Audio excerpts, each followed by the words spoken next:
वित्त मंत्री ने जब बजट पेश किया तो सभी की निगाहें थी टैक्स स्लैब पर, क्योंकि जो मध्यम वर्ग है उसको हमेशा ये लगता था कि टैक्स ज़्यादा बोझ है और मध्यम वर्ग देश को चलाता भी है। लेकिन फाइनली अब हो गया कि 12.5 लाख तक की इनकम जो है 12,75,000 की इनकम पर टैक्स नहीं लगेगा।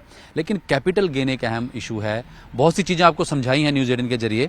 और अब आगे क्या, क्योंकि जब आप नया जो टैक्स प्रणाली है या पुरानी प्रणाली है उसमें से लोग नए में जाएंगे, तमाम बातें आपको बताएगी। लेकिन कैपिटल गेन भी एक अहम इशू है। हमारे साथ जाने माने सीए हैं, चार्टर्ड अकाउंटेंट हैं, योगेश मोंगा जी। योगेश जी, आपके पास भी काफ़ी क्वेरीज आ रही होंगी। राइट। और आप, पहला सवाल मेरा आपसे है, अब आपके पास पुरानी टैक्स स्कीम थी, नई वाली थी? बिल्कुल ठीक बात है। नई scheme is good that way, क्योंकि अगर आप नॉर्मल इनकम लें तो उसमें तो आपको स्ट्रेट अवे 12 लाख तो माफ़ी हो गया। इनकेस सैलरीड है तो 75,000 की और डिडक्शन मिल गई। तो वो हर एक के लिए अच्छा है, बजाय कि हम उस पचड़े में पड़े कि हमें 80C करना है, 80D करना है या कुछ और करनी है, इन्वेस्टमेंट करनी है, पेंशन प्लान लेना है। उसके बजाय बेटर है कि आप इसको ऑप्ट करो। वो जो इन्वेस्टमेंट करनी है आप उस नज़रिए से देखें कि आपकी रिक्वायरमेंट क्या है, आपको 80D चाहिए या नहीं चाहिए, ठीक है ना, या फिर आपको अपनी सेविंग फ्यूचर के लिए क्या करना है, तो वो चीज़ करो। उसमें आप टेक्निकलिटीज़ में ना जाके बेटर है कि न्यू स्कीम लेनी चाहिए। कितने लोगों के फ़ोन सुने और लोग नई वाली पे जा रहे हैं? देखो 100% जा रहे हैं। जितने भी लोगों के फ़ोन आए हैं हम भी उनको यही गाइड करते हैं कि बेटर है न्यू में जाओ। पुरानी स्कीम में इतना फ़ायदा नहीं है प्रैक्टिकली, क्योंकि हमें कई चीज़ें उसमें उनके चेक करने पड़ते हैं कि एक्चुअल में है या नहीं है, या वैसे ही वो डिक्लेयर करिए आ रहे हैं। बाद में इससे बेटर है कि बाद में हम परेशान हो या इनकम टैक्स का जब केस लगे या कोई डिटेल वो मांगे, उसमें हम जाके देखें कि क्या हो रहा है क्या नहीं हो रहा। तो बेटर है नई स्कीम में चले जाओ। इनकम टैक्स वाले भी खुश हैं कि ठीक है, कोई हमने डिडक्शन तो क्लेम की नहीं, जो ऑनलाइन पोर्टल पे आ रहा है वही हमने रिटर्न दिखाई और वही टैक्स फाइल कर दिया, तो बेटर है। हाँ। अच्छा, कैपिटल गेन एक अहम पॉइंट है, राइट है ना? वो उसको लेके भी क्वेरीज आपके पास आ रही होंगी। कैपिटल गेन दर्शकों को समझाइए कि क्या होता है कैपिटल गेन, और अब नई जो ये टैक्स स्लैब है किस तरह से असर करेगी? देखो कैपिटल गेन में ना क्या है कि कहते एक जो ये है अपने टैक्स स्लैब है उसमें 87A का रिलीफ होता है एक। वो इसमें बजट में स्पेसिफिकली बना किया है कि इस पे नहीं मिलेगा अपने को। Otherwise long term capital gain जिसमें हमने 2 साल से ज़्यादा प्रॉपर्टी रख ली, जो भी है, मतलब लॉन्ग, चाहे प्रॉपर्टी इमूवेबल है चाहे मूवेबल है वटेवर, तो उसमें जो फॉल होती हैं एसेट्स, उस पर अगर हमने सेल करके वो जो गेन हमने कमाया है उस पर हमें कितने 1.25 लाख का माफ़ है। 1.25 लाख इन केस अगर हमारा लॉन्ग टर्म कैपिटल गेन है। अगर वो उसके ऊपर है, ओवर एंड अबव दैट है, तो हमें वो कैपिटल गेन देना पड़ता है। इसमें जो 1.25 लाख माफ है वो सिर्फ शेयर्स के लिए है, अदर देन दैट नहीं है। सिर्फ शेयर्स के लिए 1.25 लाख तक माफ है। उसके बाद लॉन्ग टर्म जैसे लोगों ने, नहीं, वो तो नॉर्मल इनकम है। वो कहते हैं कैपिटल गेन के अंदर पार्ट नहीं बनती, वो नॉर्मल अपनी इनकम में ही पार्ट आती है, अदर सोर्सेज का पार्ट रहती है। कैपिटल गेन अलग हेड है, ठीक है। उसमें सिर्फ वो आती हैं जैसे हमने कोई प्रॉपर्टी सेल करी, रेजिडेंशियल प्रॉपर्टी सेल कर दी, ठीक है ना, वो आती हैं। लेकिन उसमें वो 1.25 लाख का कोई लेना देना नहीं है। या फिर कहते हैं हमने शेयर सेल करे जो हमने पुराने रखे हुए थे, मोर देन 12 मंथ्स रखे हुए थे, तो वो उसमें 12 मंथ्स या 24 मंथ्स रखे हुए थे, तो वो उसमें वो आ जाते हैं, कैपिटल गेन का पार्ट है। कैपिटल गेन का पार्ट है। उस पर जो हमने शेयर सेल की है जिसमें हमने सिक्योरिटी ट्रांजेक्शन टैक्स पे किया, उस पर 1.25 लाख का माफ है। उसके ओवर एंड अबव जो है उस पर वो टैक्स लगेगा। तो ये नए टैक्स स्लैब में वो लगेगा? वो पुराने में भी था, अभी भी लगेगा। हाँ, 2 साल पहले वो लाख माफ था, अभी लास्ट बजट में भी 1.25 लाख कर दिया, अभी भी 1.25 लाख ही है, तो वो सेम ही है, उसमें कोई चेंज नहीं आया दैट वे। लेकिन 87A का रिलीफ इसमें नहीं मिलेगा। जो अगर हम कहते हैं ना कि 12 लाख तक हमें टैक्स नहीं है, लेकिन इसमें हमें टैक्स पे करना पड़ेगा इन केस हमारा जो टोटल इनकम है वो 4 लाख से एक्सीड करती है, including capital gain. 4 lakh plus 1.25 lakh का ये माफ है, तो 5.25 लाख से ऊपर अगर हमारा लॉन्ग टर्म कैपिटल गेन और अदर इनकम है तो हमें उस पर टैक्स पे करना पड़ेगा।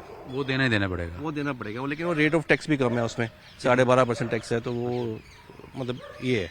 तो जिस तरह से आप बता रहे हो कि लोगों के फोन आ रहे हैं, चाहे कैपिटल गेन को लेकर आ रहे हैं और टैक्स स्लैब को लेकर आ रहे हैं, कैपिटल गेन आपने जिस हिसाब से बताया, तो कैलकुलेशन जो लोग करते हैं कि 12 महीने से ज्यादा के शेयर्स हैं, लॉन्ग जो अपने प्रॉपर्टी रखी हुई है, 5 पैसे फ्लैट लेके गुड़गांव में रख दिया, भोंगा जी ने आपका फ्लैट है गुड़गांव, आप 5 साल हो गए हैं, अब आप बेचना चाहते हो, तो वो कैलकुलेशन तो आप करनी पड़ेगी इंसान को। वो तो करनी पड़ेगी। देखो उसमें क्या है, वो तो उसमें कोई चेंज भी नहीं आया प्रैक्टिकली। उसमें क्या है कि अगर आपका कोई इमूवेबल एसेट है या फ्लैट है, जैसे आप कह रहे हैं, मैंने 5 साल पहले लिया था, वो मेरी लॉन्ग टर्म कैपिटल एसेट बन गई, राइट। उसमें मेरे पास अब 2 ऑप्शन है, या तो मैं उसमें इंडेक्सेशन लूँ। इंडेक्सेशन इन सेंस की कहते हैं वो जो इसमें फॉर्मूला है निकालने का इंडेक्सेशन का, इंडेक्स कॉस्ट निकल आती है। तो sale price minus index cost करके जो कैपिटल गेन आ गया उस पर हम या तो फ्लैट टैक्स पे कर दें 20% जो बनता है इस पर, या फिर सेकंड ऑप्शन है कि कहते हम कहते इंडेक्सेशन ना करें और जो डिफरेंशियल अमाउंट है उस पर 12.5% पे कर दें। लेकिन इसमें इसके बाद फिर ऑप्शन है हमारे पास कि अगर हमने उसको बचाना है तो हमें फिर कोई रेजिडेंशियल प्रॉपर्टी ले लें, अच्छा, तो वो हमेशा वो ऑप्शन अभी भी है, उसमें कोई दिक्कत नहीं है।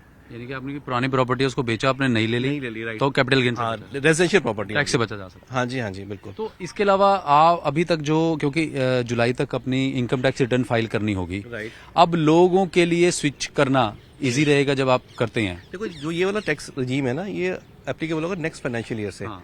तो अभी जो फाइनेंशियल ईयर क्लोज हो रहा है 31 मार्च को, उसमें ये एप्लीकेबल नहीं है। अभी तो 7 लाख वाली जो न्यू स्कीम है या वो लगेगी या पुरानी वाली लगेगी, विच एवर जो चूज करते हैं आप। ठीक है, तो ये वाला है वो नेक्स्ट टाइम जाएगा। नेक्स्ट टाइम जाएगा। हाँ तो लेकिन स्विच लोग करेंगे करेंगे, अभी भी काफी लोग कर गए हैं। अभी करके? हाँ, डेटा यही शो करता है कि काफी लोग अभी भी न्यू स्कीम में जा चुके हैं। अच्छा, जा चुके हाँ, क्योंकि उसमें टैक्स का बेनिफिट कईयों को मिलता है। तो अभी भी लोग जा रहे हैं? जा रहे हैं, वो तो सैलरी वाले के पास तो हमेशा ऑप्शन रहती है। मतलब रोजाना आपको लगता है कि 10, 20, 50 लोग शिफ्ट हो रहे हैं? नहीं ऐसा नहीं, वो तो जब निकलता है वो तो तभी जब आईटीआर फाइल करनी होती है तो नहीं, आपके पास का जो डाटा है, आपके पास क्वेरी, को अगर मेरे पास देखें तो 70% लोग तो न्यू रिजिम में ही हैं, 30% या 20% के आसपास ही हैं जो पुरानी रिजिम में जा रहे हैं। आप भी न्यू रिजिम में जा रहे हैं? हाँ जी नहीं, मेरे को नहीं, क्योंकि मेरे को अभी पुरानी रिजिम में फायदा था, क्योंकि मेरे पास हाउसिंग लोन था। अच्छा, तो अच्छा, नेक्स्ट ये भी बड़ा इंपॉर्टेंट है, जिनके पास हाउसिंग लोन चल रहा है उनको अभी पुरानी में फायदा हो रहा है? अभी भी फायदा हो रहा है पुराने में। अगर वो 2 लाख का पूरा इंटरेस्ट पड़ रहा है तो उनको फायदा हो रहा है। उनको फायदा हो रहा है, राइट। ये इंपॉर्टेंट है कि जिनका हाउसिंग लोन चल रहा है वो अभी पुरानी में रहे। पुरानी में रहे, अभी इस साल के लिए तो पुरानी में रहे। अच्छा, अगर 2 लाख तक का इंटरेस्ट वो पे कर रहे हैं हाँ। फॉर द फुल ईयर, तो फिर उस पर पुरानी में फायदा है अभी तो। अच्छा, तो वो बाद में चेंज करना होगा फाइनेंशियल ईयर? हाँ, चेंज कर सकते हैं, कोई दिक्कत नहीं। हाँ जी हाँ। इसके अलावा और कौन से ऐसे एस्पेक्ट्स हैं जो पुराने रिजीम में फायदा दे रहे हैं और फाइनेंशियल ईयर में आने वाले में नए में देंगे? देखो जी, अब तो प्रैक्टिकली मैं तो ये कहूँगा 95% केसेस होंगे जिसमें कहते न्यू रिजीम में ही फायदा होगा। मतलब आप कोई भी लगा लो, कोई भी चीज़ लगा लो, चाहे आपका हाउसिंग लोन लगा लो, 80D 80C जो मर्जी लगा लो, तो उसमें बनना ही नहीं, आपका कोई फायदा नहीं होना। मैंने एक छोटी सी कैलकुलेशन भी बना रखी है जी, इसमें।